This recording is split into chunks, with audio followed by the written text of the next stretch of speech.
আমন্ত্রণ জানাচ্ছি বাংলা চ্যানেল সংবাদে। সঙ্গে আছে আমি মাহমুদা সুলতানা। শুরুতে মেগা হোমস রিয়েলটি সংবাদ শিরোনাম। হারিকেন হেলেনের তাণ্ডবে ৪৩ জনের মৃত্যু। ইসরায়েলকে আরও $৮৭০ কোটি সামরিক সহায়তা দিল বাইডেন প্রশাসন। হত্যার হুমকি দেয়া দেশকে উড়িয়ে দেয়া হবে বললেন ডোনাল্ড ট্রাম্প। হিজবুল্লাহর সদর দপ্তরে ইসরায়েলের ভয়াবহ বিমান হামলা। এবং সৌন্দর্যের শহর প্যারিসের নিচে লুকিয়ে আছে যে ভয়ঙ্কর রহস্য।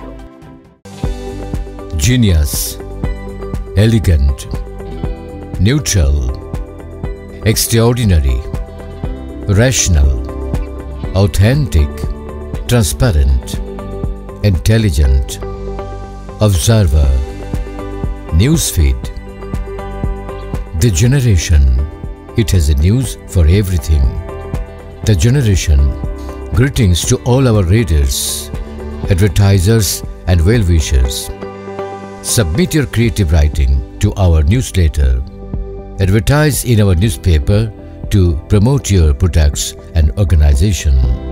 Please contact Ruposhi Bangla Entertainment Network, 7052 Broadway, 1A, Jackson Heights, New York, 11372 USA. Phone +1 718 496 2000. Email newsthegeneration@gmail.com. Web thegenerationus.com. The Generation, spokesperson of the new generation. শুনছিলেন মেগা হোমস রিয়েলটি সংবাদ শিরোনাম। এবারে যুক্তরাষ্ট্র সংবাদ। হারিকেন হেলেনের আঘাতে 4 অঙ্গরাজ্যে মৃতের সংখ্যা বেড়ে দাঁড়িয়েছে 43 জনে। এখনও নিখোঁজ রয়েছেন বেশ কয়েকজন। ঝড়ের তাণ্ডবের পর বিদ্যুৎ বিচ্ছিন্ন অবস্থায় আছেন ফ্লোরিডা, জর্জিয়া, সাউথ ক্যারোলাইনা ও নর্থ ক্যারোলাইনার 40 লাখের বেশি বাসিন্দা। ঝড়ের প্রভাবে অঙ্গরাজ্যগুলোয় দেখা দিয়েছে ভারী বৃষ্টিপাত ও বন্যা। বাতিল করা হয়েছে 1000-এর বেশি ফ্লাইট। হ্যারিকেনটি দুর্বল হয়ে গ্রীষ্মমণ্ডলীয় ঝড়ের রূপ নিয়ে টেনেসি ও কেন্টাকির দিকে এগিয়ে যাচ্ছে বলে জানিয়েছে আবহাওয়া বিভাগ। প্রতিবেদনে বলা হয়েছে, ফ্লোরিডায় ব্যাপক তাণ্ডব চালানোর পর শক্তি হারিয়ে ক্যাটাগরি 1-এ নেমে এসেছে হ্যারিকেন হেলেন। দুর্বল হয়ে পড়লেও এর প্রভাব জর্জিয়া, নর্থ ক্যারোলাইনা ও সাউথ ক্যারোলাইনা অঙ্গরাজ্যগুলোতে দেখা দিয়েছে ভারী বৃষ্টিপাত ও বন্যা। আকস্মিক বন্যায় বিপাকে পড়েছেন অঙ্গরাজ্যগুলোর বাসিন্দারা। হারিকেনের তাণ্ডবে বেড়েই চলছে হতাহতের সংখ্যা। এখনও নিখোঁজ আছেন অনেকে। নর্থ ক্যারোলাইনার পরিস্থিতি তুলনামূলক বেশি খারাপ। ভূমিধসের কারণে অচল হয়ে পড়েছে প্রধান সড়কগুলো। ঝড়ের তাণ্ডব কমে যাওয়ার পরেই উদ্ধার কাজ শুরু হয়েছে অঙ্গরাজ্যগুলোতে। বিধ্বস্ত ভবনের নিচ থেকে বাসিন্দাদের উদ্ধারে কাজ করছে কর্তৃপক্ষ। হারিকেন হেলেনের আঘাতে এখনও বিদ্যুৎ বিচ্ছিন্ন লাখ লাখ বাসিন্দা। ঝড়ের প্রভাবে ভারী বৃষ্টি অব্যাহত থাকায় 1000-এর বেশি ফ্লাইট বাতিল করা হয়েছে। বন্ধ ঘোষণা করা হয়েছে স্কুল ও বিশ্ববিদ্যালয়ের সব ক্লাস। তবে পরিস্থিতি কিছুটা নিয়ন্ত্রণে এলে অঙ্গরাজ্যগুলোতে শনিবার থেকে কিছু শিক্ষা প্রতিষ্ঠান চালু হতে পারে বলে জানিয়েছে কর্তৃপক্ষ। গাজা ও লেবাননে সামরিক আগ্রাসনের মধ্যে ইসরায়েলকে আরও $870 কোটি সামরিক সহায়তা দিয়েছে বাইডেন প্রশাসন। চলমান সামরিক কর্মকাণ্ড এগিয়ে নিতে ও আকাশ প্রতিরক্ষা ব্যবস্থা আরও উন্নত করতে সামরিক সহায়তা দেওয়া হয়েছে বলে জানিয়েছে ইসরায়েলের প্রতিরক্ষা মন্ত্রণালয়। গত সোমবার থেকে লেবাননে ব্যাপক হামলা শুরু করে ইসরায়েলি বাহিনী। তাদের দাবি, সশস্ত্র গোষ্ঠী হিজবুল্লাহকে লক্ষ্য করে এসব হামলা চালানো হচ্ছে। গত সোমবার থেকে লেবাননে ইসরায়েলি হামলায় এ পর্যন্ত 700 মানুষ নিহত হয়েছে। পাল্টা হামলা চালাচ্ছে লেবাননের হিজবুল্লাহ। এই অবস্থার মধ্যেই ইসরায়েলকে যুক্তরাষ্ট্রের বড় সামরিক সহায়তা দেবার খবর সামনে এলো। ইসরায়েলের প্রতিরক্ষা মন্ত্রণালয়ের পক্ষ থেকে এক বিবৃতিতে জানানো হয়, ইসরায়েলি প্রতিরক্ষা মন্ত্রণালয়ের মহাপরিচালক ইয়াল জামির ও যুক্তরাষ্ট্রের প্রতিরক্ষা কর্মকর্তাদের মধ্যে পেন্টাগনে একটি বৈঠক অনুষ্ঠিত হয়েছে। বৈঠক শেষে সহায়তা প্যাকেজ ঘোষণা করা হয়। এই প্যাকেজের অর্থ 2 ভাগে দেয়া হয়েছে। এক ভাগ রয়েছে $350 কোটি যুদ্ধকালীন অপরিহার্য সমস্ত দ্রব্য ক্রয়ের খাতে বরাদ্দ, যা ইতিমধ্যে প্রদান করা হয়েছে। আর আকাশ প্রতিরক্ষা ব্যবস্থার জন্য রাখা হয়েছে $520 কোটি। আসন্ন প্রেসিডেন্ট নির্বাচনে রিপাবলিকান প্রার্থী ডোনাল্ড ট্রাম্পকে বড় হুমকি আখ্যা দিয়েছে মুসলিম অধিকার সংগঠন এনগেজ অ্যাকশন। ট্রাম্পের বদলে সংগঠনটি ডেমোক্রেটিক পার্টি কামালা হ্যারিসের প্রতি সমর্থন জানিয়েছে। এনগেজ অ্যাকশনের পক্ষ থেকে বলা হয়েছে, ট্রাম্প মুসলিম দেশগুলোতে ভ্রমণ সংক্রান্ত নিষেধাজ্ঞা পুনর্বহালের কথা বলেছেন। যা বড় বিপদের ঝুঁকি তৈরি করতে পারে। কামালার প্রতি সমর্থন দেওয়ার বিষয়টাকে তার প্রচার শিবিরের পক্ষ থেকে স্বাগত জানানো হয়েছে। আগামী 5 নভেম্বর প্রেসিডেন্ট নির্বাচন। এই নির্বাচনে কামালা ও ট্রাম্পের মধ্যে হাড্ডাহাড্ডি লড়াইয়ের আভাস পাওয়া যাচ্ছে। এর মধ্যে কামালা মুসলিমে প্রভাবশালী সংগঠনটির পক্ষ থেকে সমর্থন নিশ্চিত করলেন। এবারের প্রেসিডেন্ট নির্বাচনে আরব আমেরিকান ও মুসলিম ভোটাররা মিশিগান, পেনসিলভেনিয়া, জর্জিয়া ও অন্যান্য গুরুত্বপূর্ণ দোদুল্যমান অঙ্গরাজ্যের ফলাফল নির্ধারণে গুরুত্বপূর্ণ ভূমিকা রাখতে পারে বলে মনে করা হচ্ছে। এর আগে 2020 সালের প্রেসিডেন্ট নির্বাচনে মুসলিম ভোটারদের ভোট নিশ্চিত করে ট্রাম্পকে হারিয়েছিলেন জো বাইডেন। নর্থ ক্যারোলাইনার মিন্ট হিলে নির্বাচনী প্রচারের সময় ইরানের দিক থেকে হত্যার হুমকির বিষয়ে মন্তব্য করেছেন সাবেক প্রেসিডেন্ট ডোনাল্ড ট্রাম্প। হত্যার হুমকি দেওয়া দেশকে উড়িয়ে দেওয়ার হুমকি দিয়ে তিনি বলেছেন, হুমকি দেওয়া দেশের গুরুত্বপূর্ণ শহরগুলো উড়িয়ে দেওয়া হবে। ট্রাম্প অভিযোগ করেন, সারা বিশ্বে ছড়িয়ে ছিটিয়ে থাকা শত্রুতা চায় না তিনি আবারও হোয়াইট হাউসে প্রবেশ করেন। আগামী নির্বাচনকে কেন্দ্র করে ষড়যন্ত্র চলছে দাবি করে তিনি বলেছেন, শত্রুরা চায় না আমেরিকা আবারও বিশ্বের নেতৃত্ব দিক।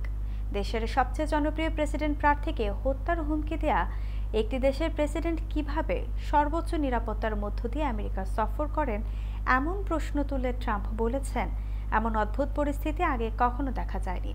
দেশে কোনো কার্যকর প্রেসিডেন্ট নেই দাবি করে ট্রাম্প বলেছেন, দেশের প্রেসিডেন্ট এবং ভাইস প্রেসিডেন্ট পদে দুজনকে দেখা গেলেও তারা দায়িত্ব পালনে ব্যর্থ ও বুদ্ধিহীন। এসব লোকজনের কারণে ইরানের মতো দেশ সাবেক প্রেসিডেন্টকে হুমকি দেওয়ার সাহস পায় বলেও মনে করেন তিনি। সাবেক প্রেসিডেন্ট ডোনাল্ড ট্রাম্পের মতো ব্যক্তির আমেরিকার নারীদের রক্ষাকর্তা হওয়ার কোনো প্রয়োজন নেই বলে মনে করেন ভাইস প্রেসিডেন্ট কামালা হ্যারিস। এক সাক্ষাৎকারে তিনি এ মন্তব্য করেন। ডেমোক্রেটিক প্রেসিডেন্ট প্রার্থী হওয়ার পর এই প্রথম সংবাদ মাধ্যমের মুখোমুখি হয়ে হ্যারিস বলেছেন, ট্রাম্পকে আগে নারীদের আস্থা অর্জন করতে হবে। অর্থনীতিকে সর্বোচ্চ গুরুত্ব দেওয়ার কথা জানিয়ে নিত্যপণ্যের মূল্য বৃদ্ধিতে যেসব কোম্পানি জড়িত তাদের কঠোর শাস্তির আওতায় আনার কথা জানান তিনি। এছাড়া মধ্যবিত্তের অবস্থান শক্তিশালী করতে বরাবরের মতো ক্ষুদ্র বিনিয়োগে ভর্তুকি দেওয়ারও প্রতিশ্রুতি দেন কামালা। তিনি আরও বলেছেন, ট্রাম্প গর্ভপাতের অধিকার কেড়ে নিতে সুপ্রিম কোর্টে বিচারপতি নিয়োগ দিয়েছিলেন। ক্ষমতায় গেলে সেই অধিকার নারীদের ফিরিয়ে দেবেন তিনি। সবশেষ জরিপ বলছে, আসন্ন নির্বাচনে ডেমোক্রেটিক প্রার্থী ভাইস প্রেসিডেন্ট কামালা হ্যারিসকে 53% নারী সমর্থন দিচ্ছে। সেখানে তার প্রতি সমর্থন 43%।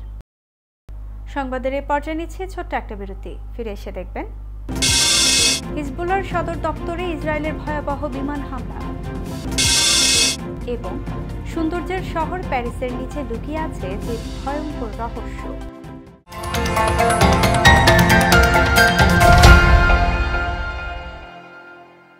আবহমান বাংলার রান্নাঘরের সেই সুবাস, সেই স্বাদ, মায়ের মমতা মাখানো খাবারের সেই অনুভূতি 90-এর দশক থেকে প্রবাসীদের ঘরে ঘরে দেশীয় পণ্যের স্বাদ এনে দিয়েছে স্বনামধন্য হক অ্যান্ড সন্স এবং new Haque and sons.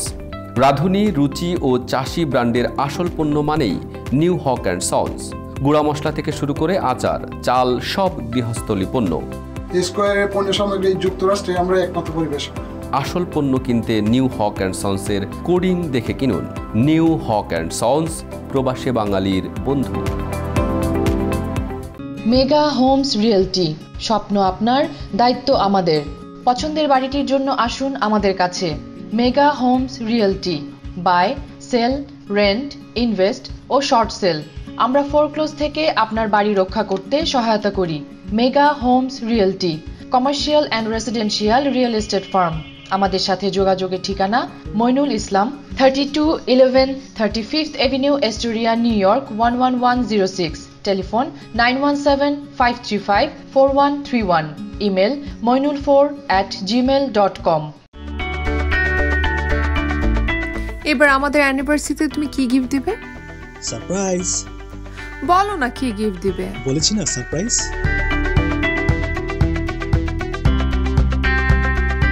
Thank you. চলার পথকে গতিময় করতে আমরা সিলেট মোটরসের প্রতি আস্থা রেখেছি। আপনিও রাখতে পারেন ভাবনাহীন। সিলেট মোটরস, আমরা আছি আপনার সেবায়। আজই আসুন সিলেট মোটরসে। Sylhet motors, used car dealer in Jamaica, New York. নিরাপত্তা নিয়ে উদ্বিগ্ন?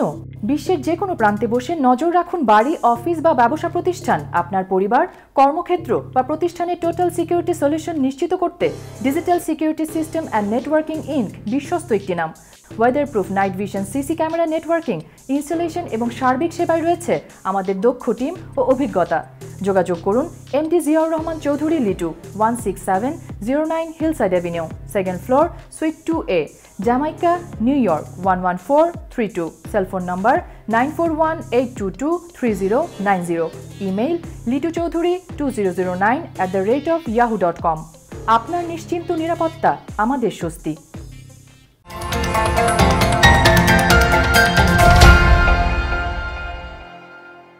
আবারও স্বাগত বাংলা চ্যানেল সংবাদে। এখন বাংলাদেশ সংবাদ। জাতিসংঘের সাধারণ পরিষদের অধিবেশনে দেয়া ভাষণে বিশ্ববাসীর সামনে বাংলাদেশের জুলাই আগস্ট গণ অভ্যুত্থানে ছাত্র জনতার আত্মত্যাগ ও বীরত্বের কথা তুলে ধরেছেন অন্তর্বর্তী সরকারের প্রধান উপদেষ্টা ডক্টর মোহাম্মদ ইউনূস। তিনি বলেছেন, ছাত্র জনতা স্বৈরাচারের বুলেটের সামনে বুক পেতে দিয়েছিল। 27 সেপ্টেম্বর যুক্তরাষ্ট্রের নিউ ইয়র্কে জাতিসংঘের সাধারণ পরিষদের ৭৯তম অধিবেশনে বাংলায় ভাষণ দেন নোবেলজয়ী ডক্টর মোহাম্মদ ইউনূস। ভাষণে ছাত্র জনতার আন্দোলন সহ নানা বিষয়ে কথা বলেন তিনি। ছাত্র জনতার গণ অভ্যুত্থান নিয়ে বলতে গিয়ে ডক্টর ইউনূস বলেন, আমাদের ছাত্র ও যুব সমাজের আন্দোলন প্রথম দিকে মূলত বৈষম্য বিরোধী আন্দোলন ছিল। পর্যায়ক্রমে তা গণ আন্দোলন রূপ নেয়। এরপর সারা পৃথিবী অবাক বিশ্ব দেখেছে সমগ্র বাংলাদেশের মানুষ কিভাবে একনায়কতন্ত্র, নিপীড়ন, বৈষম্য, অবিচার ও দুর্নীতির বিরুদ্ধে রুখে দাঁড়িয়েছিল। প্রধান উপদেষ্টা বলেন, আমাদের এই তরুণরা যে প্রজ্ঞা, সাহস ও প্রত্যয় দেখিয়েছে তা আমাদের অভিভূত করেছে। বন্দুকের গুলি উপেক্ষা করেও বুক পেতে দাঁড়িয়ে গিয়েছিল আমাদের এই তরুণরা। অবৈধ রাষ্ট্র ক্ষমতার বিরুদ্ধে প্রবলভাবে সোচ্চার হয়েছিল আমাদের তরুণরা। Thakurgaon block batik forest MH 5 দিনব্যাপী প্রশিক্ষণের সমাপনী অনুষ্ঠান অনুষ্ঠিত হয়েছে। শিল্প মন্ত্রণালয়ের ক্ষুদ্র ও মাঝারি শিল্প ফাউন্ডেশন SMEF এর আয়োজনে বিকেলে ঠাকুরগাঁও পৌর শহরের শহীদ মোহাম্মদ আলী সড়ক তাঁতিপাড়া এলাকায় কারু পণ্য উন্নয়ন সংস্থার হলরুমে 5 দিনব্যাপী প্রশিক্ষণের সমাপনী অনুষ্ঠান সম্পন্ন হয়।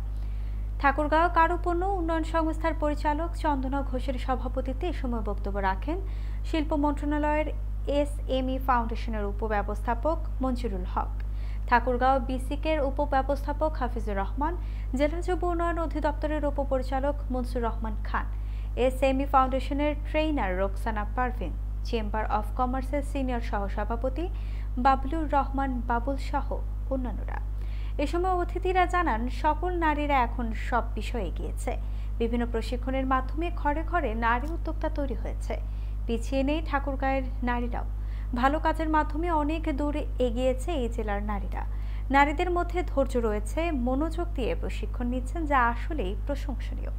এদিকে প্রশিক্ষণ নিতে আসা নারীরা বলেন, এরকম প্রশিক্ষণের আয়োজন যত বেশি হবে তারা তত বেশি কাজের প্রতি আগ্রহ বাড়বে। নারীরা চায় নিজেকে প্রতিষ্ঠিত করে গড়ে তুলতে। আলোচনা অনুষ্ঠান শেষে 30 জন নারী উদ্যোক্তাদের মাঝে আমন্ত্রিত অতিথিরা তাদের হাতে প্রশিক্ষণের সনদপত্র তুলে দেন। ঠাকুরগাঁয়ে নবাগত জেলা প্রশাসক ও বিজ্ঞ জেলা ম্যাজিস্ট্রেটের সাথে সাংবাদিকদের মতবিনিময় সভা অনুষ্ঠিত হয়েছে। সকালে জেলা প্রশাসকের সম্মেলন কক্ষে মতবিনিময় সভা অনুষ্ঠিত হয়। সভায় নবাগত জেলা প্রশাসক ইসরাত ফারজানাকে স্বাগত জানিয়েছেন জেলার কর্মরত সাংবাদিকেরা। সেখানে এক আলোচনা মাদক প্রতিরোধ, খেলাধুলা, সাংস্কৃতিক অঙ্গন, শিক্ষা ব্যবস্থা ও হাসপাতালের মান উন্নয়ন সহ ঠাকুরগাঁয়ের উন্নয়নের কথা তুলে ধরেন জেলার কর্মরত বিভিন্ন প্রিন্ট ও ইলেকট্রনিক মিডিয়ার গণমাধ্যম কর্মীরা। সেখানে জেলা প্রশাসক বলেন, নিয়মের বাইরে কেউ কাজ করলে তাকে কোনো প্রকার প্রশ্রয় দেওয়া হবে না, সে যেই হোক না কেন। অন্যদিকে ঠাকুরগাঁও জেলার সার্বিক উন্নয়নে সকলের সহযোগিতা চেয়েছেন। তিনি আরও বলেন, অতীতেও তিনি মাঠ পর্যায়ে কাজ করেছিলেন। সেই অভিজ্ঞতাকে কাজে লাগিয়ে সকলে মিলে আরও সুন্দর করে কাজ করবেন ঠাকুরগাঁও জেলাবাসীর জন্য।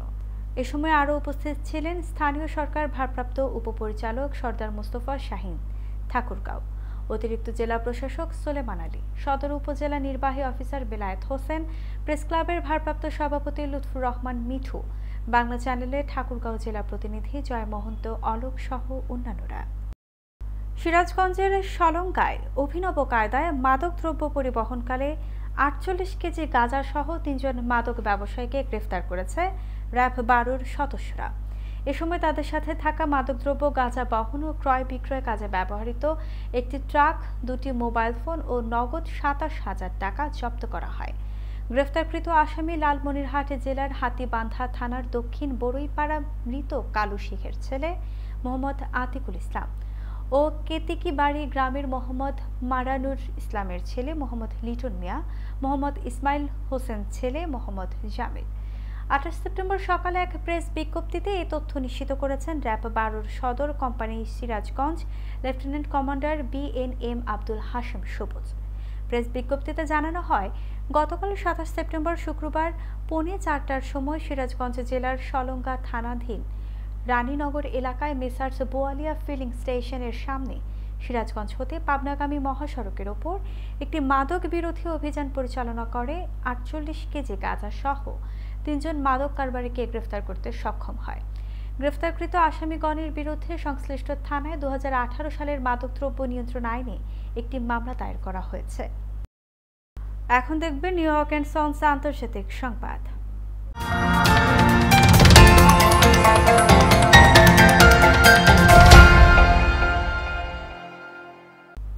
লেবাননের রাজধানী বৈরুতে হিজবুল্লাহর সদর দপ্তরকে লক্ষ্য করে ভয়াবহ বিমান হামলা চালিয়েছে দখলদার ইসরায়েলি বাহিনী। হিজবুল্লাহ প্রধান হাসান নাসরুল্লাহর অবস্থান লক্ষ্য করে এই হামলা চালানো হয়, যদিও বিভিন্ন সূত্রের দাবি হামলায় অক্ষত আছেন হিজবুল্লাহ প্রধান। আন্তর্জাতিক বিভিন্ন গণমাধ্যমের প্রতিবেদনে বলা হয়েছে, 27 সেপ্টেম্বর স্থানীয় সময় বিকেলের দক্ষিণাঞ্চলীয় হারিথ রিক এবং দাহিয়ে এলাকা লক্ষ্য করে কমপক্ষে 15টি মিসাইল সহ নতুন ধরনের বোমা ছোড়ে তেল আবিব। বাংকার বাসরার নামক এই বোমার ওজন প্রায় 5,000 পাউন্ড, যার আঘাতে পুরোপুরি মাটিতে মিশে যায় অন্তত ডজন খানেক আবাসিক ভবন। ইসরায়েলি বাহিনীর দাবি, হিজবুল্লাহর মূল হেডকোয়ার্টার লক্ষ্য করে বোমা ফেলা হয়েছে। স্থানীয় গণমাধ্যমের দাবি, টার্গেট ছিল হিজবুল্লাহ প্রধান হাসান নাসরুল্লাহ।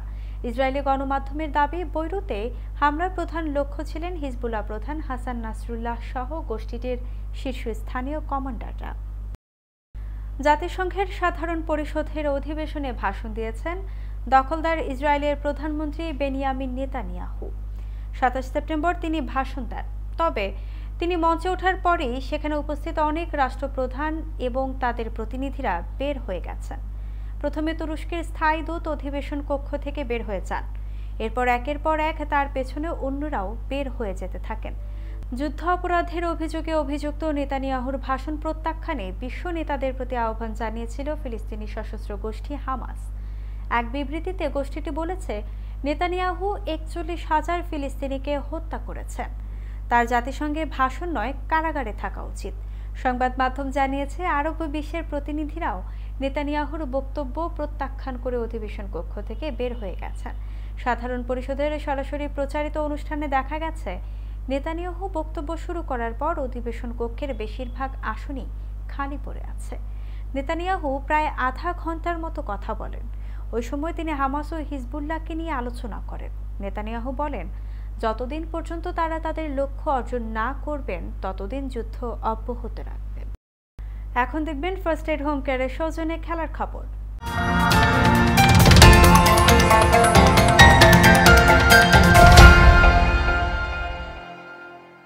ক্লাব ফুটবলের নতুন মৌসুম শুরু হয়েছে, 2 মাস পারও হয়নি। এর মধ্যে শুরু হয়ে গেছে চোটের মিছিল। রদ্রি, আন্দ্রে টের স্টেগনের পর এবার সেই মিছিলে কিলিয়ান এমবাপ্পের নাম। জুলাইয়ে রিয়াল মাদ্রিদের নাম লেখালো এই ফরওয়ার্ড চোটের কারণে অন্তত 3 সপ্তাহ খেলতে পারবেন না। এমবাপ্পের 3 থেকে 4 সপ্তাহের জন্য ছিটকে যাওয়ার অর্থ সামনের সপ্তাহে মাদ্রিদ ডার্বিতে খেলা হবে না তার। কিছুটা অনিশ্চয়তা থেকে যাচ্ছে অক্টোবরের শেষ সপ্তাহে মৌসুমের প্রথম এল ক্লাসিকোয় খেলাও। 25 বছর বয়সী এমবাপ্পে সর্বশেষ খেলেছেন মঙ্গলবার রাতে লা লিগায় আলাভেসের বিপক্ষে ম্যাচে। সান্তিয়াগো বার্নাবুতে অনুষ্ঠিত ম্যাচটিতে 80 মিনিট মাঠে থেকে তুলে নেওয়া হয় তাকে। পরে ম্যাচ শেষে রিয়াল কোচ কার্লো আনচেলতি জানান, অস্বস্তি হওয়ায় চোটের শঙ্কা এড়াতে এমবাপ্পে নিজেই মাঠ থেকে উঠে যেতে চেয়েছিলেন। তবে রিয়ালের পক্ষ থেকে এমবাপ্পের চোটের বিষয়টি নিশ্চিত করা হয়েছে। ক্লাবের বিবৃতিতে জানানো হয়, রিয়াল মাদ্রিদ মেডিকেল বিভাগের পরীক্ষায় এমবাপ্পের বাঁ পায়ে চোট পাওয়া গেছে। এজন্য কতদিন খেলার বাইরে থাকতে হবে তা অবশ্য জানানো হয়নি। প্রাথমিক অনুমান অনুসারে এমবাপ্পে যদি সময়মতো সুস্থ হয়ে ওঠেন 26 অক্টোবর বার্সেলোনার বিপক্ষে খেলতে সমস্যা হবে না। এবারে অন্যরকম সংবাদ।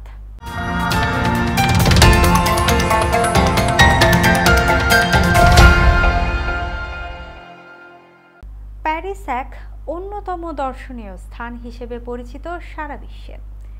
রোমান্সের শহর এবং বিখ্যাত লুভর মিউজিয়ামের জন্য ভ্রমণপ্রিয় মানুষদের কাছে এটি বেশ পছন্দের একটি শহর।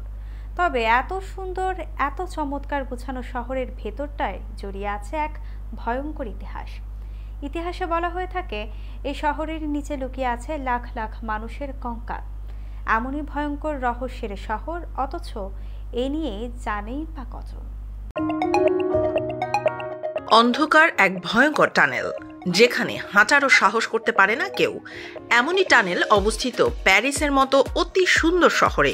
বলা হয়ে থাকে এই টানেলটিতে সারি সারি করে সাজানো রয়েছে লাখো মানুষের কঙ্কাল এবং মানুষের মাথার খুলি।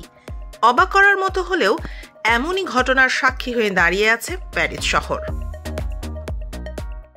ত্রয়োদশ শতাব্দীতে তৈরি হচ্ছিল নতুন এক শিল্প সভ্যতা।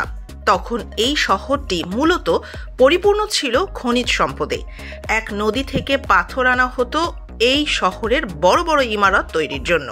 এই পাথর আনার কাজে খনন করা হয় প্রায় 300 কিলোমিটার সুড়ঙ্গ। এই খনিজ ভাণ্ডার শেষ হয়ে যায় 300 বছর পর। এই ঘটনার পর পরিত্যক্ত হয়ে পড়ে প্রায় সব সুড়ঙ্গ। পরিত্যক্ত এই সুড়ঙ্গ একসময় এই শহরের মানুষের বিপদের কারণ হয়ে দাঁড়াতে থাকে। একটা সময় ধসে পড়তে শুরু করে বেশ কিছু সুড়ঙ্গ। এই ঘটনার পর এক অদ্ভুত ঘটনা ঘটতে শুরু করে প্যারিস নামক এই শহরে। শিল্প শহরের কারণে অনেক বিখ্যাত ছিল এই শহর। এখানে তাই অনেক লোকেরই বাস গড়ে উঠতে দেখা যায়। কিন্তু অধিক জনসংখ্যার কারণে একসময় দেখা দেয় এক চাঞ্চল্যকর ব্যাপার। মহামারী ও যুদ্ধের কারণে মৃতের সংখ্যা বাড়তে থাকে। এতে বেশ জটিল হয়ে পড়ে এদের সমাধি দেওয়ার জন্য পর্যাপ্ত স্থান খুঁজে পেতে। এমন পরিস্থিতিতে ফরাসি সরকার সিদ্ধান্ত নেয় এদের গণকবর দেয়া হবে। এবং আশ্চর্যের ব্যাপার হচ্ছে, এখানে কবর দিতে তাদের গুনতে হতো মোটা অঙ্কের টাকা। অনেক নিম্ন শ্রেণীর লোকের বাস থাকায় এদের সামর্থ্য হতো না তাদের কবর দেওয়ার, ফলে স্তূপ করেই ফেলে রাখতে হতো তাদের। এমন ভয়ঙ্কর পরিস্থিতিতে ফরাসি রাজা হুকুম দিলেন লাশগুলো সেই পরিত্যক্ত সুড়ঙ্গে রেখে আসার জন্য। রাজার আদেশ পেয়েই শুরু হয় সেই খননের কাজ। একসময় খুঁড়ে ফেলা হয় আগে দেয়া সব কবর এবং এই হাড়, মাথার খুলি, অসংখ্য মানুষের কঙ্কালের জায়গা হয় সেই পরিত্যক্ত সুড়ঙ্গে। এমনই ইতিহাসে জড়িয়ে থাকার পরও প্যারিস শহর নিজের সৌন্দর্য নিয়ে দাঁড়িয়ে থাকবে পৃথিবীর বুকে। তবে এমন ঘৃণিত ইতিহাস সবার মনেই এক বিষাদের গল্প হয়েই বেঁচে থাকবে আজন্মকাল। Farzana Afroz, Bangla channel, news desk. এই ছিল বাংলা চ্যানেল সংবাদে। শেষ করার আগে মেগা হোমস রিয়েলটির সংবাদ শিরোনামগুলো জানিয়ে দিচ্ছি আরও একবার। হারিকেন হেলেনের তাণ্ডবে 43 জনের মৃত্যু। ইসরায়েলকে আরও $870 কোটি সামরিক সহায়তা দিল বাইডেন প্রশাসন। হত্যার হুমকি দেয়া দেশকে উড়িয়ে দেয়া হবে বললেন ডোনাল্ড ট্রাম্প। হিজবুল্লাহর সদর দপ্তরে ইসরায়েলের ভয়াবহ বিমান হামলা। এবং সৌন্দর্যের শহর প্যারিসের নিচে লুকিয়ে আছে যে ভয়ঙ্কর রহস্য। দেখছিলেন বাংলা চ্যানেল সংবাদ। সবাই সুস্থ থাকুন, বাংলা চ্যানেলের সঙ্গেই থাকুন। ধন্যবাদ।